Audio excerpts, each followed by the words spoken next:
Hi, I'm Wendy Liu, and I'm the author of Abolish Silicon Valley, How to Liberate Technology from Capitalism. It comes out today in both paperback and ebook, and you can find out where to get it from abolishsiliconvalley.com. The book is part memoir, part manifesto, and I know the title is controversial, but I promise you it is more nuanced than it sounds.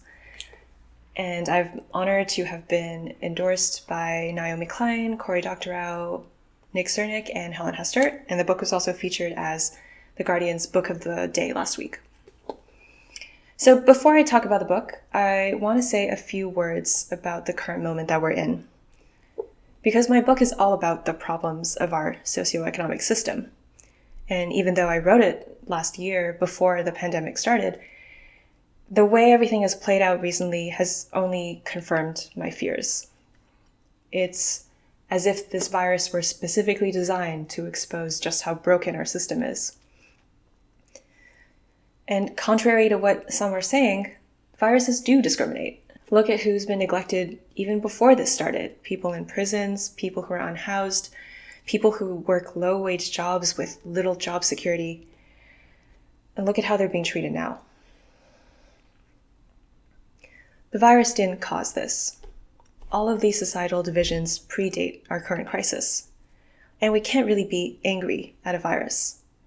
But we can be angry at the systems that have shaped how the virus has affected society. And we should be angry at the people in positions of power who have allowed things to get to this point, who have profited from letting things get to this point, and who are currently failing to uphold their responsibility to the people who they should be serving. So onto the book. What do I mean by abolishing Silicon Valley? If I had to boil it down to a few words, I would say we need technology entrepreneurship for the public good as opposed to private gain. Because I don't think the two are synonymous. And when I look around at the state of society today, I see a system that isn't working. It doesn't serve the vast majority of the people it's supposed to be serving. What we have is a system that glorifies the pursuit of private gain to the benefit of a small number of people and the detriment of everybody else. I don't think it has to be this way. And of course, Silicon Valley is not the cause of these problems. It didn't originate any of them. But it does occupy a particular position in our economic system, which means it has a way of concentrating wealth while also facilitating or deepening the dispossession of those who are not sharing in that wealth. So when I talk about Silicon Valley, I'm talking about a particular relationship between technology and capital, where technology is developed in the service of capital. I'm talking about a system of ownership, where shareholder value is treated as a proxy for the greater good, even though the ownership of shares is heavily concentrated. I'm not just saying computers are bad. I'm objecting to a particular ownership structure and all the problems that flow downstream from that. So if you're thinking, how can you critique capitalism when you're shooting this on an iPhone? Didn't capitalism make your iPhone? No. Workers made my iPhone.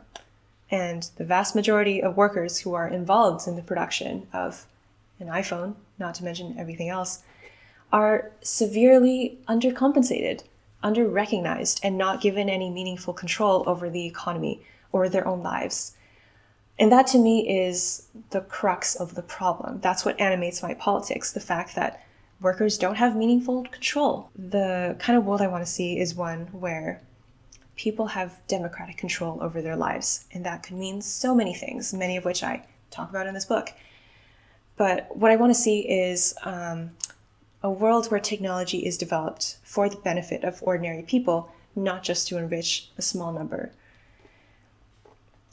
And, of course, it's a big vision. It could mean many things. It's not going to happen overnight, and it's a little bit difficult to grasp what that looks like. I do propose some things in the book, but the goal of the book is not to say, we need X, Y, Z. It's to say, we need to think about this differently. I want people to think about alternatives to the current system. I want to explore all the possibilities of how we could have innovation and how we can build useful things without having the current system. So that's all I have to say about the book. buy it, get it from a library, get it from a friend, whatever.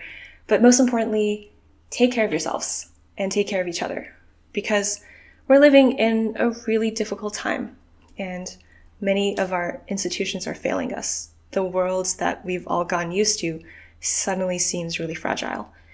And now more than ever, I think what we need is solidarity.